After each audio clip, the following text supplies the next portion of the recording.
Hi everyone, in this video of Accelerated Chess Dragon, we're going to be doing some more tactical learning. Today's tactic is a pin. Now, what is a pin?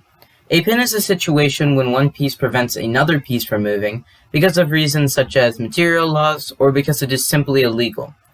There are two types of pins, absolute pins and relative pins.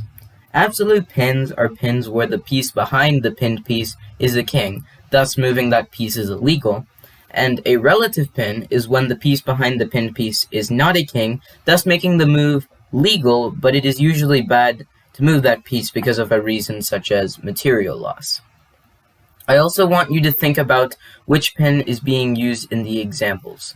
So here's the first example of a pin: e4, c6, d4, d5, knight c3, d takes e4, knight takes e4, knight to d7, queen e2, and now g6.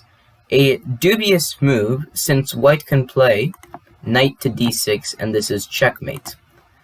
And the knight cannot be taken because if the pawn takes the knight, then the king will be in check from the queen on e2. So this is an example of an absolute pin. Let's see a few more examples. In this example, we're going to see how, using an already existing pin, we can create a new one. So this position looks roughly equal, but we have to take into consideration two things. Firstly, there's a pin on the f4 pawn to the queen on g4, meaning that if the f4 pawn moves, then the queen on g4 will fall. And also, we have to look at the fact that the queen on g4 is going to be pinned to the king on g8. Meaning that the queen cannot move because it would simply be check, so it would be illegal.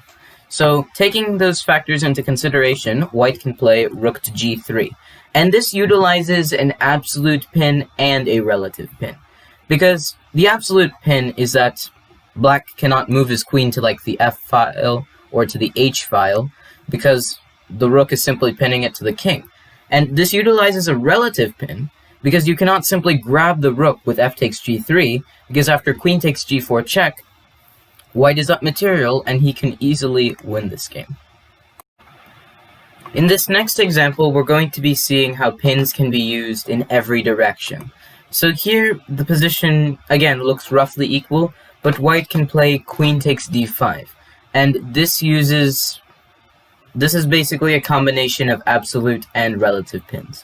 We can see that this e6 pawn cannot take the queen because it's pinned by the rook on e1, and the c6 pawn cannot grab the d5 queen because, again, it's pinned by the bishop on b5, and here, this is where the relative pin part comes into play. Here, it looks like black can regain his piece with c takes b5, but this also comes with a downside as white can now play queen takes a8 check, and white is up a whole rook, and he can easily win this game. Now, the pin is a very nifty tactic, but there are also times where it will fail, like in this example, where white attempts to pin the black rook to the black queen by playing bishop f4, and seemingly it does look like white is actually going to win the exchange. I mean, it looks like black has nothing to do, but black can play rook e1 check, and not only does this check the king and force it to go to h2, but it also unleashes a discovery on this bishop on f4, and after this, the bishop will fall, like after king h2, queen takes f4 check, g3, and now after queen f3, this forces checkmate. Black will either put his queen or his rook on h1, depending on what white plays. So the point I'm trying to make with this is that even though pins are very, very effective, you need to know when to use them and when not to use them.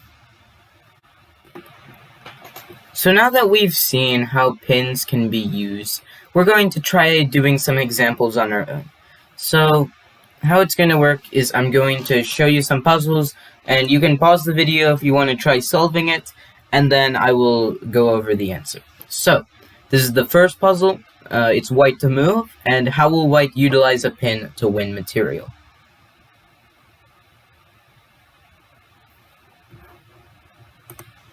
Okay, so the correct answer is queen takes b5, and this utilizes the absolute pin, because the c6 pawn cannot take the queen, because the c6 pawn is pinned by the c1 rook to the king on c8. Therefore, c takes b5 is simply illegal.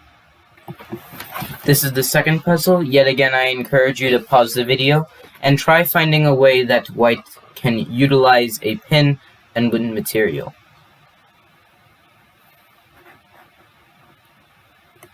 Okay, so the correct answer is bishop takes c6 check, and this is an example of an absolute pin. And this forces the king to go to e7, and bishop takes a8, rook takes a8, but it's not the end yet. So it seems that black is just going to have to play being down in exchange. But white has f4, and another absolute pin is going to win this e5 knight. And black cannot do anything about it. He can't move this knight since it's an absolute pin, and black is going to be playing being down a rook. So this is the last example, and once again I encourage you to pause the video, try solving it for yourself. It's white to move and win.